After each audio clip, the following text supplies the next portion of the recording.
Mae Cabinet Cyngor Caerdydd wedi cymryd y penderfyniad bellach i gychwyn y sgwrs gyda pobl Caerdydd, busnesau Caerdydd a'r rhanbarth ar sut y gallai tâl Ddefnyddwyr Ffyrdd weithio yn y ddinas. Rydyn ni'n gwneud hyn gan wybod yn llawn impact traffig ar y ddinas, ar yr iechyd ni, ar yr ymgylchedd ni ac ar yn economi ni.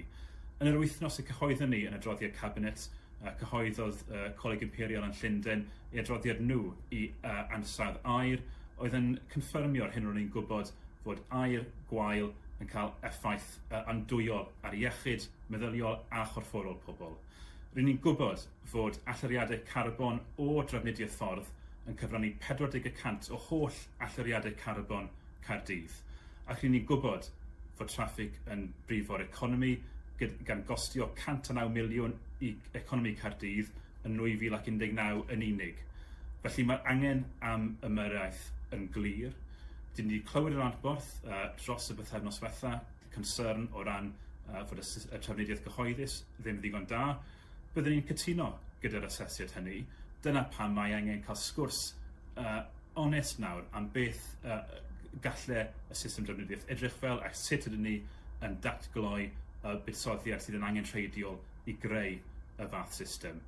Dwi am bwysleisio byddai'r gwelliannau hynny yn gorfod mynd mewn i le cyn bod y tâl yn cael ei gyflwyno, gwelliannau megis tocynnau 1 pint ar fysys, dwysau y rhwydwaith fysys yn y ddinas,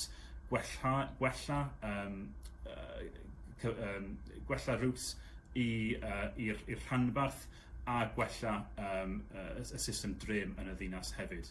Felly, nawr y cyfle i gael y sgwrs, dyn ni cychwyn y broses, dyn ni am gael sgwrs onest gyda trigolion a busnesau Caerdydd a rhanbarth sut y gallai'r cynllun yma weithio, ond gan gofio yr impact mae traffig yn cael fel dwys i ar yr economi, ar iechyd ac ar ymgylchedd, a gan gydnabod fod sialensau mawr yn gofyn am ymateb dewr.